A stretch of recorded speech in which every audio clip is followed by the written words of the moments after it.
আজকের প্রধান শিরোনামগুলো। পরাজিত অপরাজিত ষড়যন্ত্র এখনও থেমে নেই বললেন তারেক রহমান।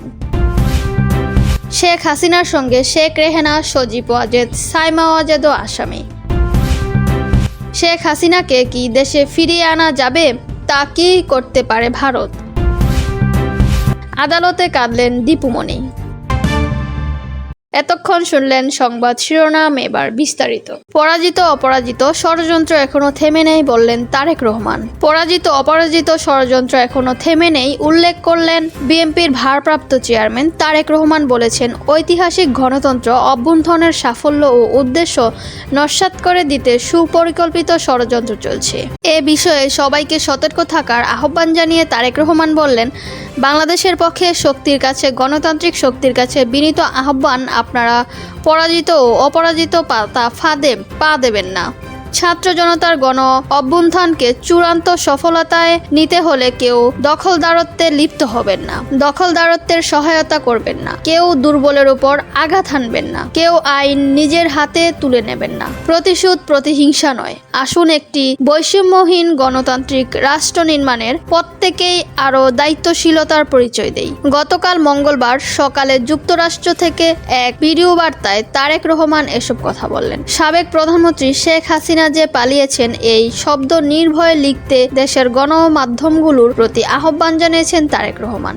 গণহত্যাকারী শেখ হাসিনা সংবাদপত্রের স্বাধীনতা কেড়ে নিয়েছিল। সংবাদপত্রের স্বাধীনতা হরণকারী শেখ হাসিনা পালিয়েছে। জনগণের প্রত্যাশা, আপনারা নির্ভয়ে এই শব্দটি লিখবেন, হাসিনা পালিয়েছে। এর পরিবর্তে কোনো গণমাধ্যম যদি ভিন্ন শব্দ প্রয়োগের অপকৌশল নেয়, সেটি জনগণের কাছে আপনাদের বিবেকের স্বাধীনতাকেই প্রশ্নবৃত্তি করবে। তারেক রহমান ফেসিবাদের পতনের দিন 5 আগস্টকে প্রতি বছর রাষ্ট্রীয় উদ্যোগে জাতীয় জীবনের একটি বিশেষ দিবস হিসেবে সাড়ম্বরে পালন করার বিষয়টি বিবেচনা করার দরকার বলে মনে করেন। শেখ হাসিনার সঙ্গে শেখ রেহেনা, সজীব ওয়াজেদ, সাইমা ওয়াজেদ ও আসামি। বৈষম্য বিরোধী ছাত্র আন্দোলনের কর্মসূচি চলাকালে রাজধানীর যাত্রাবাড়ি এলাকায় পুলিশের সঙ্গে আন্দোলনকারীদের সংঘর্ষে নিহত 3 জনের পরিবার গতকাল আদালতে 3টি মামলা করেছেন। মামলায় সাবেক প্রধানমন্ত্রী শেখ হাসিনার সঙ্গে তার ছোট বোন শেখ রেহেনা, ছেলে সজীব ওয়াজেদ জয় ও মেয়ে সাইমা ওয়াজেদকেও আসামি করা হয়েছে। ঢাকার চিফ মেট্রোপলিটন ম্যাজিস্ট্রেট সিএমএম আদালতে ম্যাজিস্ট্রেট তানভীর আহমেদ পুলিশের ব্যুরো অব ইনভেস্টিগেশনের পিবিআই মামলার 3টি তদন্তের নির্দেশ দিয়েছেন। নিহত 3 জন হলেন যাত্রাবাড়ি এলাকার ফল বিক্রেতা ফরিদ শেখ, কলেজ শিক্ষার্থী ইমাম হাসান ও স্কুল ছাত্র সিয়াম। এর আগের দিন গত সোমবার কলেজ ছাত্র খালিদ হাসান সাইফুল্লাহর হত্যার অভিযোগে লালবাগ থানার শেখ হাসিনা সহ 52 জনের বিরুদ্ধে আরেকটি হত্যা মামলা হয়। যাত্রাবাড়িতে ফল বিক্রেতার ফরিদ শেখকে হত্যার অভিযোগে মামলাটি করেছেন তার বাবা সুলতান শেখ। এ মামলায় সাবেক প্রধানমন্ত্রী শেখ হাসিনা, শেখ রেহেনা, শেখ হাসিনার ছেলে ও তার সাবেক তথ্য ও প্রযুক্তি বিষয়ক উপদেষ্টা সজীব ওয়াজেদ জয় এবং মেয়ে সাইমা ওয়াজেদ সহ 21 জনকে আসামি করা হয়েছে। অপর আসামিরা হলেন সাবেক সড়ক পরিবহন ও সেতু মন্ত্রী ওবায়দুল কাদের, সাবেক স্বরাষ্ট্রমন্ত্রী আসাদুজ্জামান খান,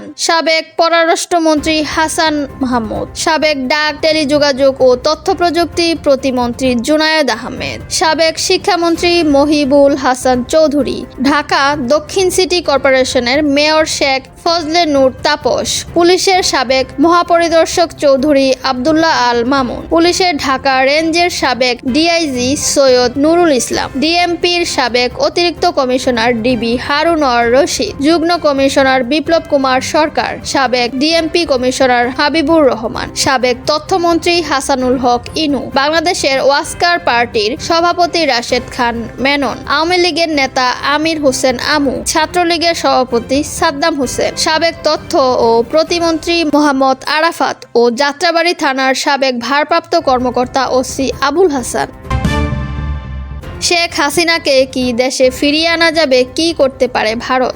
বাংলাদেশের ক্ষমতাচ্যুত প্রধানমন্ত্রী শেখ হাসিনা বর্তমানে ভারতে রয়েছে। তার বিরুদ্ধে দেশে গতকাল মঙ্গলবার পর্যন্ত 18টি হত্যা মামলা সহ 19টি মামলা হয়েছে। ইতিমধ্যে তাকে দেশে ফিরিয়ে এনে বিচার করার দাবি উঠেছে। এ অবস্থায় ভারত কি করতে পারে তা নিয়ে গত মঙ্গলবার দ্য ইন্ডিয়ান এক্সপ্রেসে অনলাইনে লিখেছেন তোমান তিয়ারি। বাংলাদেশে ক্ষমতাচ্যুত প্রধানমন্ত্রী শেখ হাসিনার বিরুদ্ধে দেশে একের পর এক ফৌজদারি মামলা হচ্ছে। পরিস্থিতি দেখে মনে হচ্ছে ভারতের প্রতিবেশী বাংলাদেশ তাকে দেশে ফিরিয়ে নিতে চাইতে পারে। বাংলাদেশের অন্তর্বর্তী সরকারের পররাষ্ট্র উপদেষ্টা তৌহিদ হোসেন 15 আগস্ট বার্তা সংস্থা রয়টার্সের সঙ্গে এক সাক্ষাৎকারে বলেছেন, শেখ হাসিনা ক্ষমতাচ্যুত হওয়ার পর তার বিরুদ্ধে বেশ কয়েকটি মামলা হয়েছে। দেশের স্বরাষ্ট্র ও আইন এ দুই মন্ত্রীর সিদ্ধান্ত নেওয়া উচিত। তাকে এখন দেশে ফিরিয়ে আনা দরকার। তৌহিদ হোসেন অবশ্য এও বলেন, এ ধরনের পরিস্থিতিতে কূটনৈতিকভাবে ভারত বিব্রতকর পরিস্থিতির মুখে পড়বে। তবে তিনি নিশ্চিত ভারত বিষয়টি বিবেচনা করে দেখবেন।